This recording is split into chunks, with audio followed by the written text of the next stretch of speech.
আমরা তত্ত্বাবধায়ক মহোদয়ের কাছে বিভিন্ন ধরনের রেকর্ডপত্র চেয়েছি।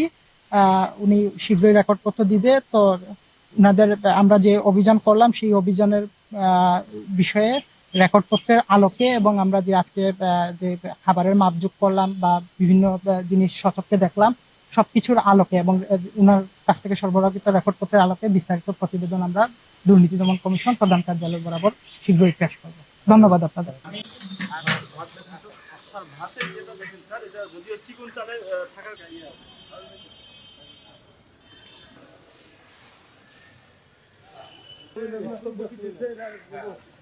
হ্যাঁ, হাসপাতালের সামনে একটু দাঁড়ান, এখানে লেখা আছে না, ওখানে একটু দাঁড়ান। যাবো ওই যে এই যে মাংস আছে এখন একটা ভালো বলেন একটু এদিক দিয়ে